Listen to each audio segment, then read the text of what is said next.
Hey everyone, welcome back to The Talking Room. I'm Alex, and sitting across from me today is Maya. Maya, how are you doing this afternoon? I'm doing really well, actually. I had a slow morning, just coffee and some reading, so I feel pretty relaxed coming into this. How about you? Honestly, same. I needed that kind of morning. Sometimes you just need to not rush, you know? But I'm excited about today's topic because I think it's going to hit home for a lot of people listening. Yeah, we're talking about money today. Specifically, why some people never seem to get ahead financially, even when they really want to. And it's not always about how much you earn. Right. We're looking at 7 things that might be keeping people from building wealth, things they could actually stop doing. So if you've ever wondered why money seems to slip through your fingers, this one's for you. Let's get into it. So, Maya, I want to start with something that I think a lot of people don't want to hear. Most people say they want to be rich, or at least financially comfortable, but their daily actions don't match that goal at all. Do you see that too? Oh, absolutely. I think almost everyone has said at some point, I wish I had more money, or I want to be wealthy someday. But when you look at what they actually do every day, it tells a different story. There's a gap between what people want and what they're willing to do. And I don't think it's because people are lazy. I really don't. I think most people work hard. They go to their jobs, they pay their bills, they try to do the right thing. But something is still off. Why do you think that is? I think a big part of it is that we're never really taught how to think about money. We learn how to earn it, kind of. We learn how to spend it, definitely. But building wealth, that's a whole different skill, and most of us just never learned it. That's true. I remember growing up, no one talked about investing, saving, or building assets. Money was just something you earned and then used to pay for stuff. That was it. There was no bigger picture.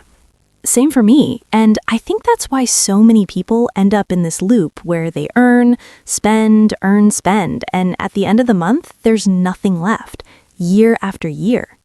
And the frustrating part is that they might be working really hard, but hard work alone doesn't make you rich. There's something else going on underneath the surface. Right, it's the habits, the patterns, the things people do without even realizing they're doing them. And I think today's conversation is really about shining a light on those patterns. So let's talk about that.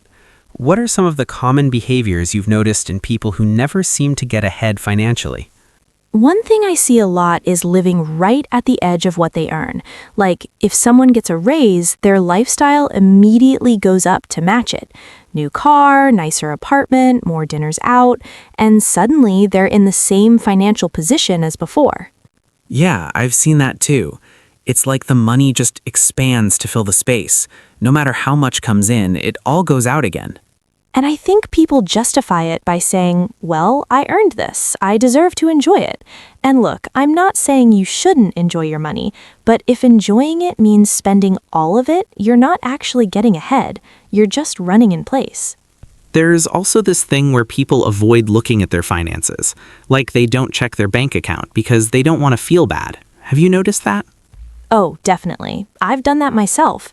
There were times when I just didn't want to know, because knowing meant I had to deal with it, and dealing with it felt uncomfortable.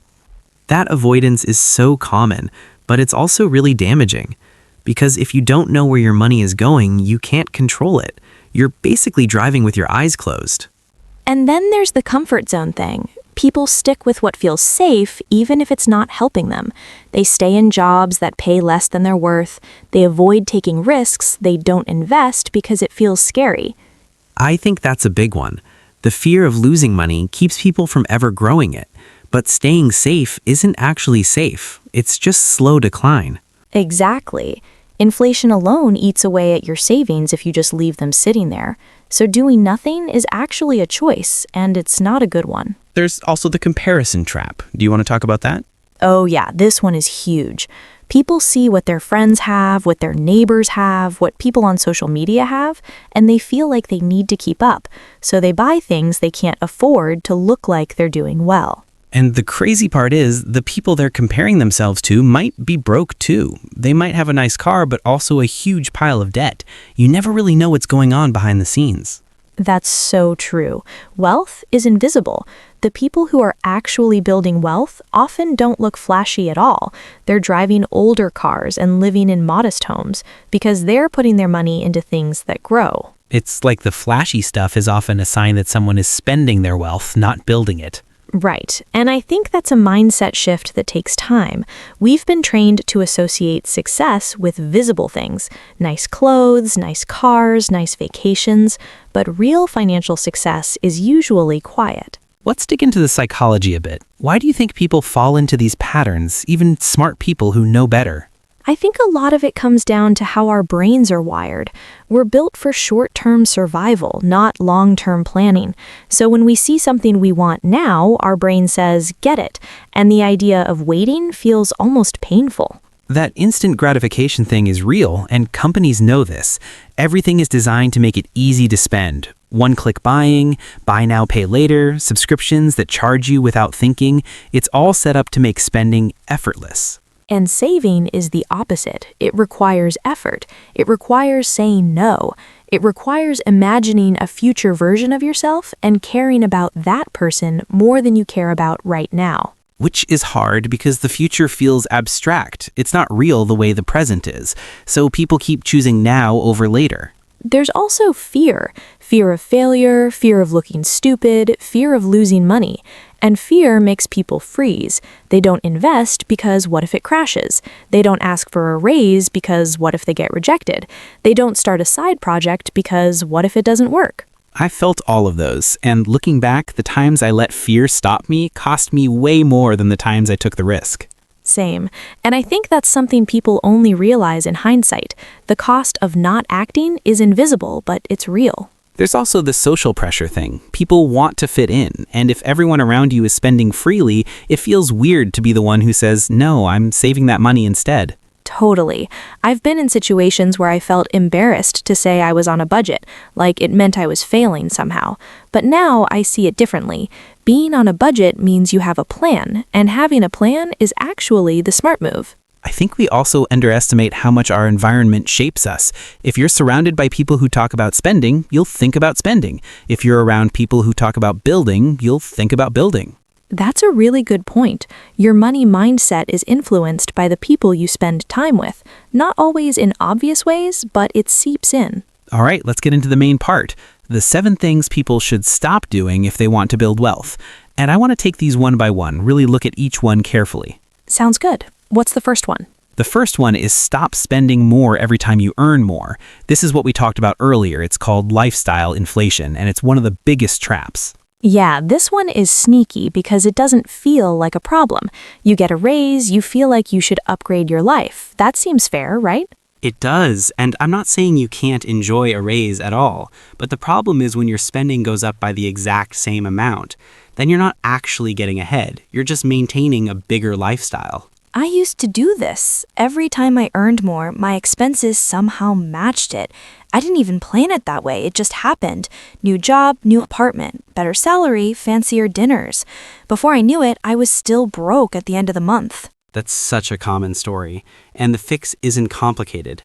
When you get more money, keep your lifestyle mostly the same and put the extra towards savings or investments. That's how the gap grows. Right. The gap between what you earn and what you spend is your real wealth-building power.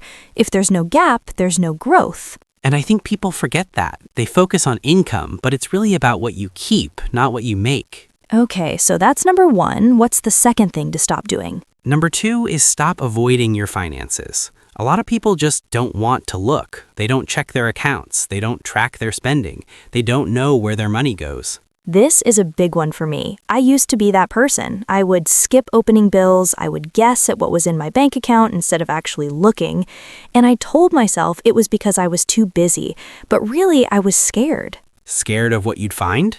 Yeah, I didn't want to see the number, because seeing it made it real, and if it was bad, I'd have to do something about it. That's such a human response. But the problem is, ignoring it doesn't make it go away. It usually makes it worse. Exactly. Once I started actually tracking everything, I realized I was spending way more in certain areas than I thought. Small stuff that added up, and I couldn't change it until I saw it. That's the thing. Awareness is the first step. You can't manage what you don't measure. It sounds cliché, but it's true. And it doesn't have to be complicated. Just checking your accounts once a week can make a big difference. You start to see patterns. You notice where the leaks are. All right, number 3, stop trying to impress other people with your money.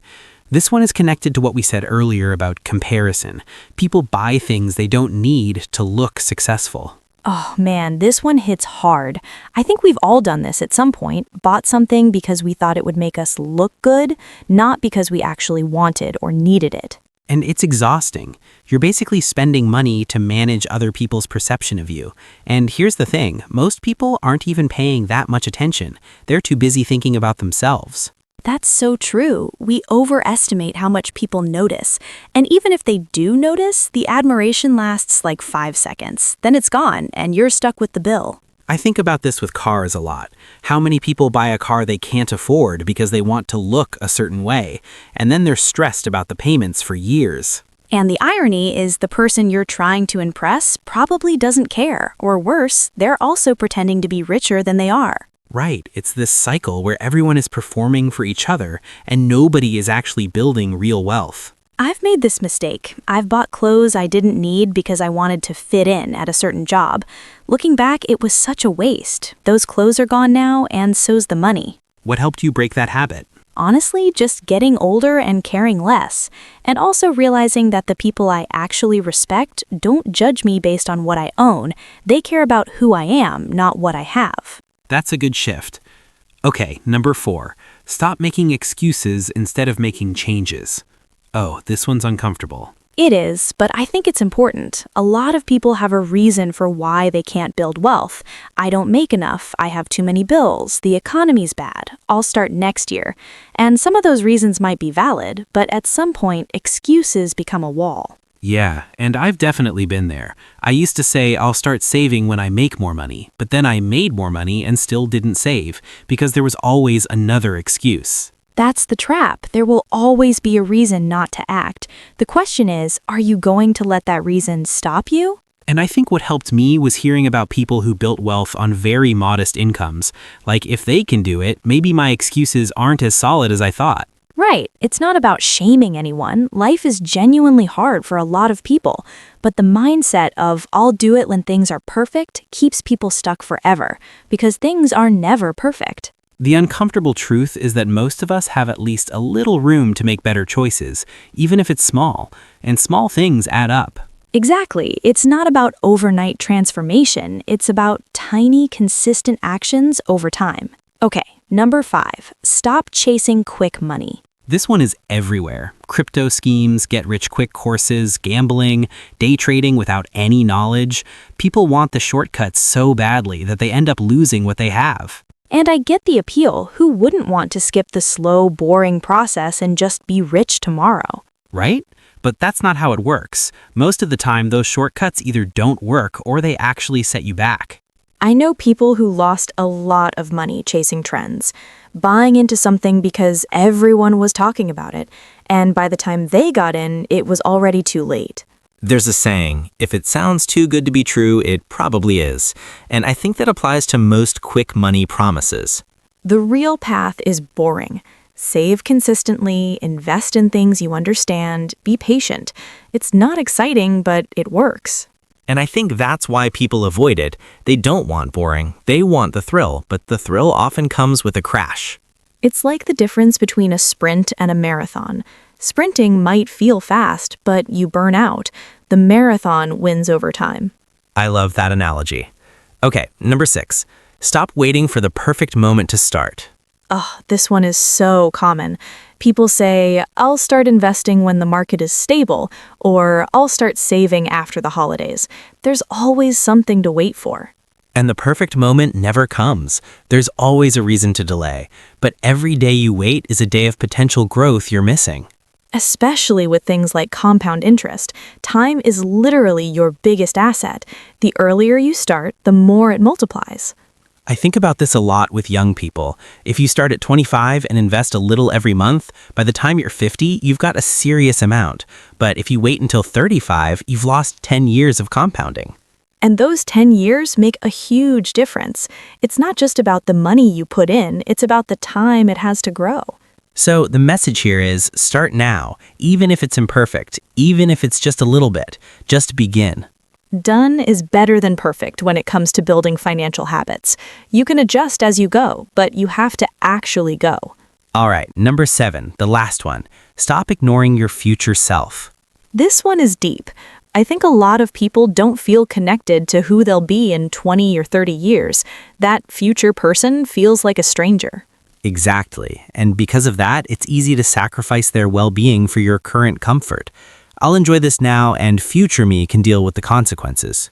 But future you is still you, and if you don't take care of that person, you're going to be in trouble eventually. There's actually research on this. People who feel connected to their future selves make better financial decisions. They save more, they plan more. It's about caring for the person you're becoming. How do you build that connection, though? It's not like you can just flip a switch. I think visualization helps, actually picturing yourself older, thinking about what you want your life to look like, and then asking, what does that person need me to do today? That's a powerful question because it reframes the present. You're not just denying yourself things, you're giving gifts to your future. Right. It's not about suffering now so you can have stuff later. It's about building a life where future you is secure, comfortable, not stressed about money. I think that mindset shift changes everything. When you see saving as a form of self-care for your future, it feels different. It's not punishment, it's kindness. And honestly, future you will be so grateful, looking back and thinking, thank you for doing this for me. That's actually beautiful. Okay, so we've gone through all 7. What now? Let's talk about what people can actually do instead. Yeah, let's get into solutions, because knowing what not to do is only half the picture. You have to replace those habits with something better. So the first thing, instead of letting lifestyle inflation take over, create a rule for yourself. Maybe something like, every time I get a raise, I save at least half of it before doing anything else. That's a good one. It doesn't mean you can't enjoy the extra money, but you're prioritizing growth first. Pay yourself before you upgrade your lifestyle. And it becomes automatic over time. You don't have to think about it. It's just what you do. For the second one, instead of avoiding your finances, build a simple routine.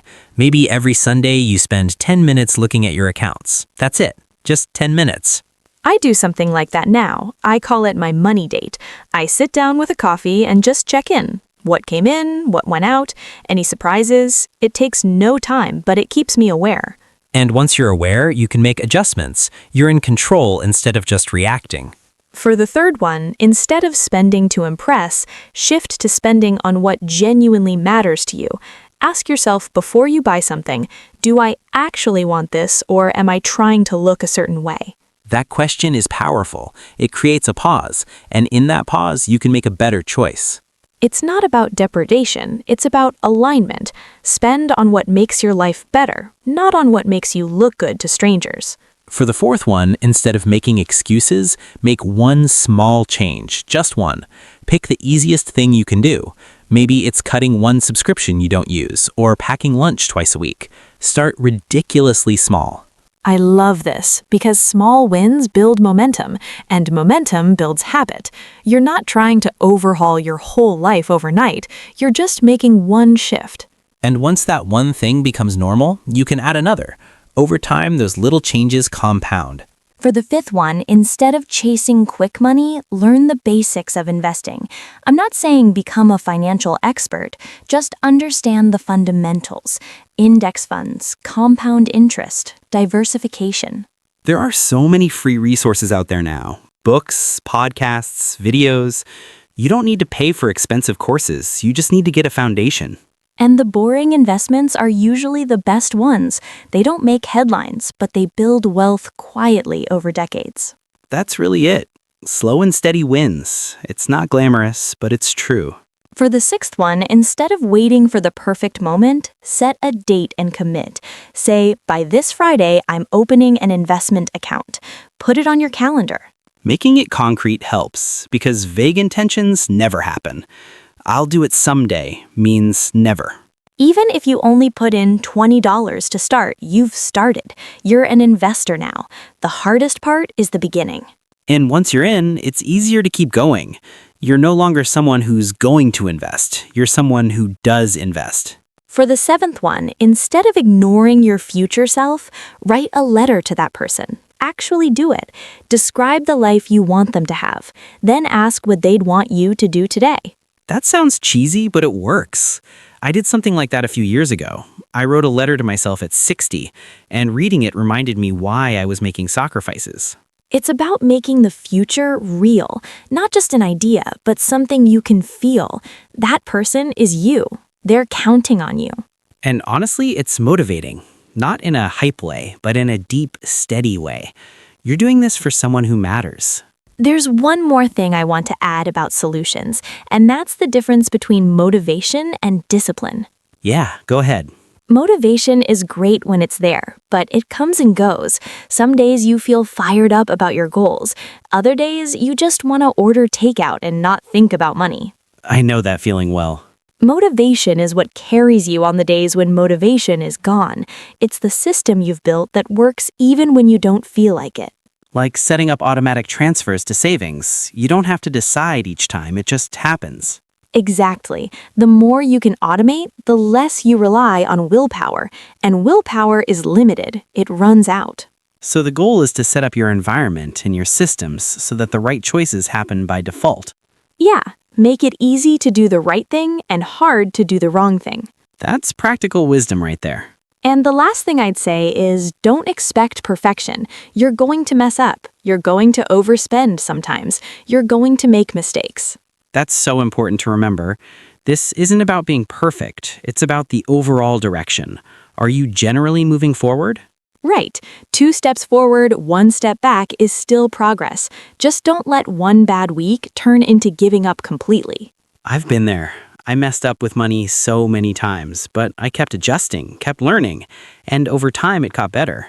Same. The person I am now with money is so different from who I was 5 years ago, and it wasn't one big transformation, it was 100 small ones. I think that's actually encouraging because it means anyone can do this. You don't need to be special or brilliant. You just need to keep going.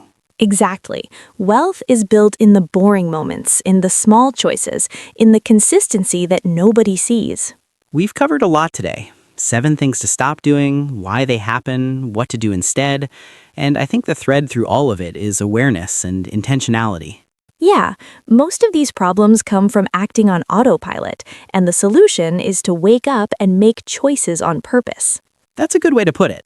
Alex, before we wrap up, is there anything else you want to add? Just one thing. I know money can feel stressful, and I know not everyone starts from the same place. Some people have more advantages, some people have fewer. That's real. True. But I also believe that no matter where you're starting from, there are moves you can make. Small ones, maybe, but they're there. And those small moves over time can lead to a very different life. I agree. It's not about judging where you are. It's about asking, what's one thing I can do better? And then doing it over and over. That's the whole game. This was a really good conversation. Thank you for sharing your thoughts today. Thank you too, and thanks to everyone who listened. We know this topic can feel heavy sometimes, but we hope it gave you something to think about. If you found this useful, share it with someone who might need to hear it, and we'll see you next time. Take care of yourselves. Take care of your future selves. See you in the talking room. Bye, everyone.